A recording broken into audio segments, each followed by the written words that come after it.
अकेलेपन से भरी बरसात की ये रात, अब्बा की पहली बरसी की रात। अभी मैं छोटी हूँ, बहुत छोटी, पर मुझे चीजों के बुनियादी अधूरेपन की समझ है।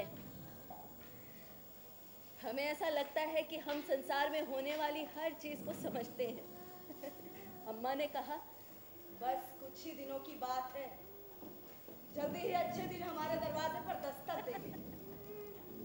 पता नहीं अम्मा ऐसे कैसे कह सकती है, क्योंकि इतिहास का ढर्रा ये नहीं है।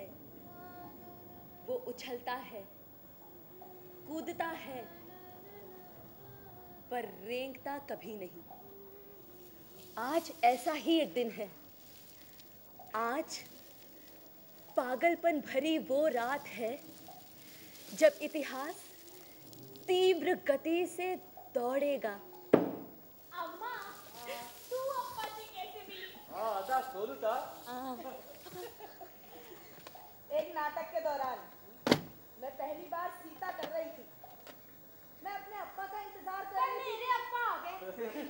हाँ, और तेरे अप्पा के पास एक बुरी खबर थी कि मेरे अप्पा गिरफ्तार कर लिए गए थे। क्यों?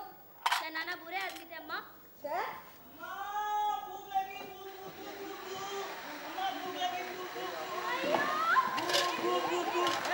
अम्मा भूख लगी।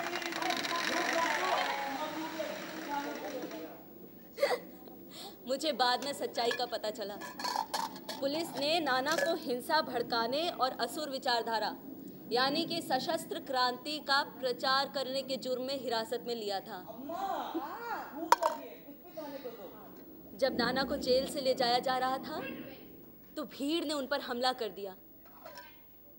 14 गोलियां चली। एक नाना के दिल में ही रह गई।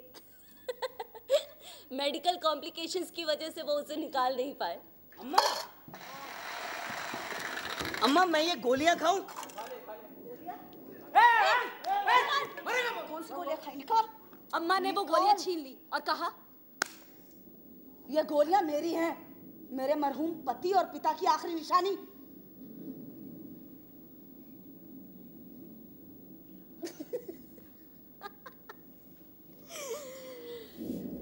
अपनी पहली मुलाकात में अप्पा ने नाना के शरीर से निकली वो 13 गोलियां अम्मा को उपहार में दी थी। ऐसा उन्होंने अम्मा के माता सीता के रूप में मंच में जाने के ठीक 1 मिनट पहले किया था। सुनी सीता पति वचन कटु,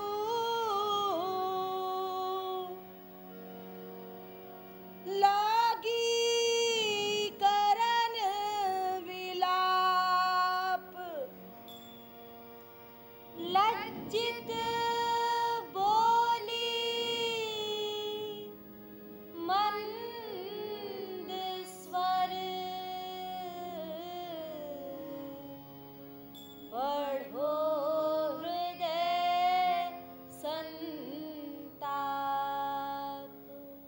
हमारी पहली मुलाकात थी।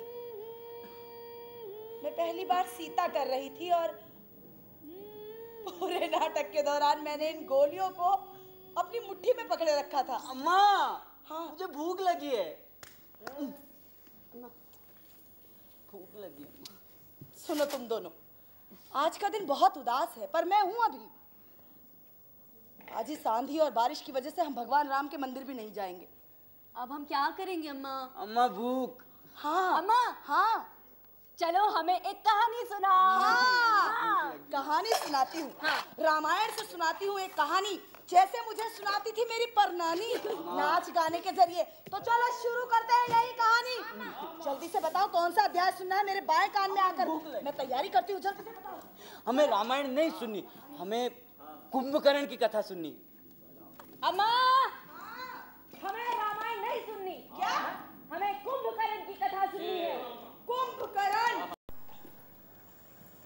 भगवान श्री राम की कृपा से लड़का सो गया है।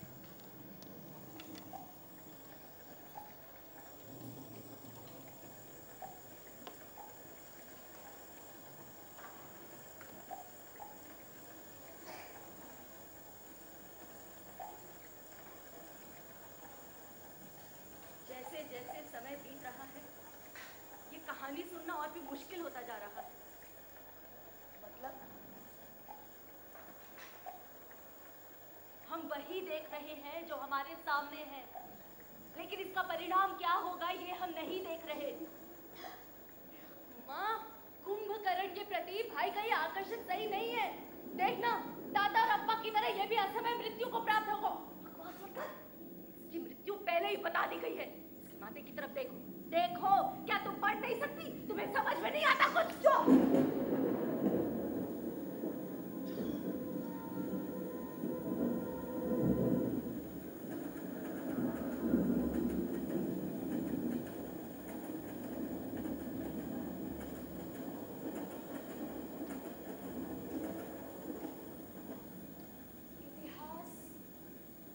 खालीपन से कतराता है। उन दो अजनबियों से बचो जिन्होंने नेक टाई पहनी है। वो साधारण बिचौलिए सरकारी अफसर हैं। वो पूर्णमासी की रात तुम्हारे शहर में आएंगे। वो तुम्हारे लड़के की हत्या करेंगे।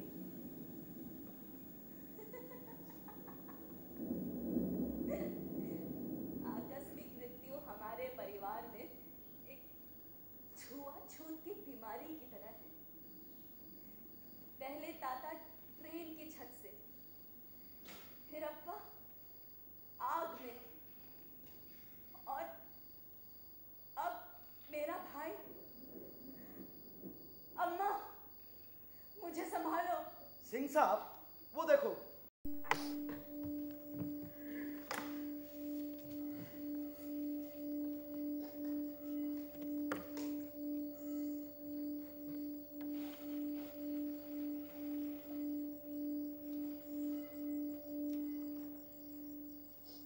मेरे प्यारे भाई,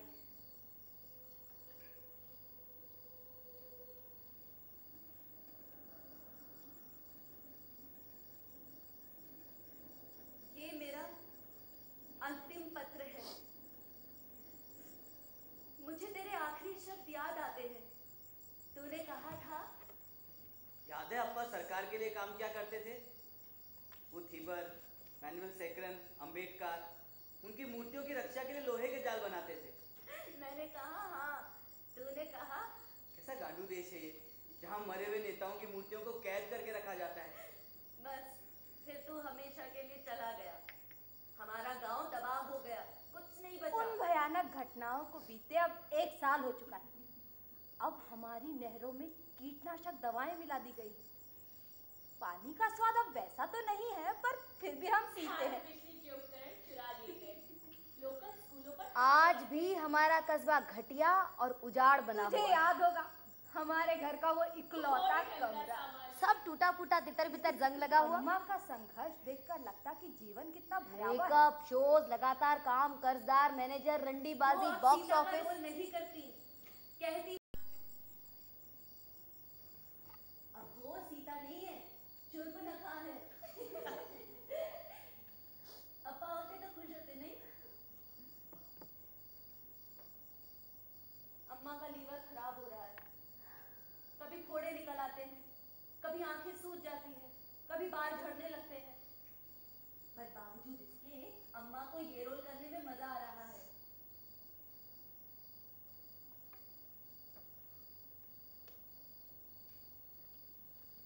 कैसा अंत है ना ये? नहीं नहीं।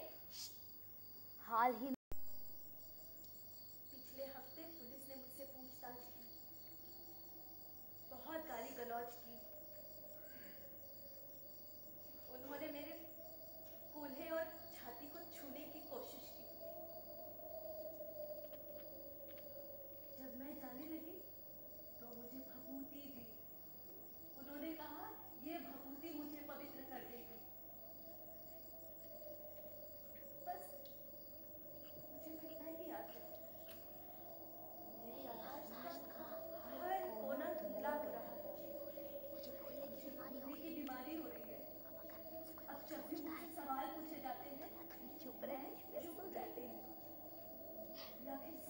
अब तो ये मेरा पसंदीदा खेल बन गया है। इसी